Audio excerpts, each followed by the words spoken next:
আসসালামু আলাইকুম। ইউটিউবে আমার একটা পেজ খোলা ছিল অনেক দিন যাবৎ, বাট এখানে কোনো কিছু পোস্ট করা হয়নি। টিকটকে যেহেতু আমার পেজ আছে, আমি টিকটকেই কিছু কন্টেন্ট আপলোড করতাম, বাট ইউটিউবের পেজটা এমনিতেই পড়েছিল। তো ভাবলাম যে ইউটিউবের পেজটাকেও কাজে লাগানো যাক। যেহেতু পেজটা আমার খোলাই ছিল, তো গতকালকে আমি কিছু শর্টস ভিডিও আপলোড করেছি, আর এখন একটা ফুল ভিডিও আপলোড করছি। এটা গতকালকে বিকেলের দিকে আম্মু নুডলস রান্না করছিল, তো সেই ভিডিওটাই আপলোড করব এখন। এটা আমি ক্যাপচার করে রেখেছিলাম। তো আম্মু এখানে বরবটি আর আলু সিদ্ধ করে নিচ্ছিল। আম্মু প্রথমে বরবটি আর আলুটাকে কেটে আমার কাছে দিয়েছিল, দেন আমি ভালো করে ধুয়ে নিয়েছিলাম। তারপর আম্মু এগুলোকে সেদ্ধ করেছিল, সাথে নুডলসটা একবারে সেদ্ধ করে নিচ্ছিল। আসলে আমি এখানে এসেছি মনে হয় আজকে 3-4 দিন হবে। তো মায়ের হাতে রান্না তো অলওয়েজ বেস্ট, এটা কমিটমেন্ট করার আর কিছু নেই।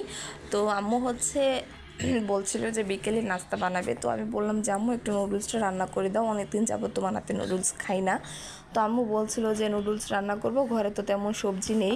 তো আমি বললাম যে বাসায় যা আছে তাই দিয়ে তুমি নুডলসটা রান্না করো। তো আলু আর বরবটি ছিল, এগুলো দিয়েই আম্মু নুডলসটা রান্না করতে নিচ্ছে। তারপর এখানে আম্মু প্রথমে পেঁয়াজ, মরিচ আর আপনার ডিমটাকে ভালো করে ভেজে নিয়ে তারপর সামান্য পরিমাণে হলুদ দিয়েছিল, কালার আসার জন্য হলুদটা এখানে ব্যবহার করেছে। দেন আপনার বরবটি অ্যান্ড নুডলসটা ভালো করে দিয়ে দিল। এখন ভালো করে মিক্স করে নেবে, দেন আপনার মশলাটা মিশিয়ে নিবে। এটা খুবই ইজিভাবে আম্মু নুডলসটা রান্না করছে। যেহেতু আম্মুর হাতে টাইম খুব কম, আম্মু আবার রাত্রে খাবারও রান্না করবে, তো ঝটপট নুডলসটা রান্না করছিল। আর এদিকে আম্মু ডালের বড়া বানাবে, পেঁয়াজও বলা হয়। তো তার জন্য পেঁয়াজ, কাঁচামরিচ, আদা, রসুন বাটা আর ডালটা বাটা করে নিয়েছিল। দেন আমি ওইটার ভিডিও ক্লিপটা একটু নিয়েছিলাম, দেন আবার নুডলসের ভিডিও ক্লিপটা আর একটু নিচ্ছিলাম। এখানে নুডলসটা রান্না করা প্রায় শেষ, তারপর আমরা খাচ্ছিলাম। আলহামদুলিল্লাহ, নুডলসটা কিন্তু খুব মজা হয়েছিল।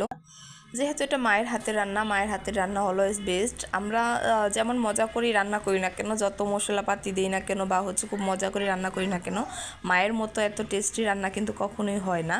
তো এদিকে আম্মু আবার ডালের বড়াটা ভেজে নিচ্ছিল। এটা পেঁয়াজ, মরিচ সব কিছু দিয়ে ভালোভাবে মেখে নিয়েছিল। তারপর আপনার হালকা একটু ডুবো তেলে এটা ভেজে নিচ্ছিল। তারপর উল্টে পাল্টে চারোপাশ ভেজে নিচ্ছে। তারপর আম্মুর সাথে কয়েকটা শুকনো মরিচও ভেজে নিয়েছিল। যেহেতু এটা সন্ধ্যা প্রায় শেষ পর্যায়ে ছিল, 8টার দিকে, তো ভাবলাম যে গরম গরম ভাতের সাথে এটাকে খাবো। দেন আমি প্লেটে গরম ভাত নিয়েছিলাম, বেশ খানিক করে বড়া নিয়েছিলাম, আর শুকনো মরিচ আর বোম্বাই মরিচ নিয়েছিলাম। আলহামদুলিল্লাহ, খুব টেস্ট করে কিন্তু খাবারটা খেয়েছিলাম আমরা। এটা যেহেতু আমার